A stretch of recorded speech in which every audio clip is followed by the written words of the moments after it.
Hi, welcome back to my series, Understanding Financing a Real Estate Transaction. Today we're talking about income. When you go see your lender and apply for a mortgage, they're going to want to see your pay stubs, your W-2s and tax returns for the last 2 years. They want to see, are you a W-2 employee or are you self-employed? If you're self-employed, they're going to take your income from the last 2 years and average them, and that number will be used as your income considered on the loan. Now, if you're self-employed, your process may take a little longer, so check in with your lender sooner than you might otherwise.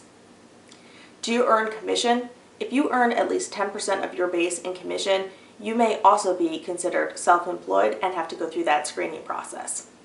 So check with your lender to confirm. Is your income eligible? You need to be working in the United States and be either a U.S. citizen, a permanent resident with a green card, or here on an H-1 visa. You have to be employed in the U.S. and have a Social Security card. So if you're here on a student visa or a temporary visa, then you may not be eligible. What I'm trying to say here is not that you need to be a citizen or a permanent resident to purchase a house, but this video is specifically about financing a house purchase in the U.S. with a U.S. lender. Now this topic can get very complicated, so I'm going to link to an article in my blog where you can read more about it, but if you're not sure where you stand and whether or not you're eligible, definitely check in with your lender. Your income is important, especially as it relates to your debt-to-income ratio. Lenders are going to be looking for a number no more than 40 to 45% in your debt-to-income ratio. That means that every month your expenses and your debt payments are not more than 40% of your monthly income. And student loans do count. So even if they're in deferment, 1% of your outstanding balance or the amount of your monthly payment will be used as a debt expense. Lenders are also going to be looking at your assets.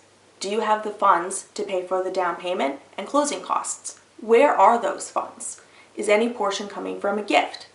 For instance, if you have a gift, then you'll need to provide a gift letter showing that this money is in fact a gift with a copy of the check.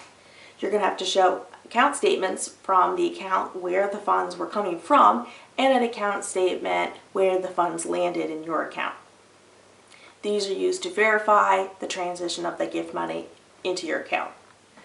Now you also want to have your funds seasoned.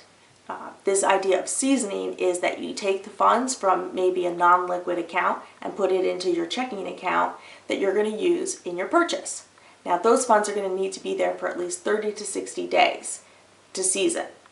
And during your loan process, you do not want to be moving funds around, because if you do, your lender's going to need to see statements showing where all of these funds are moving to and from.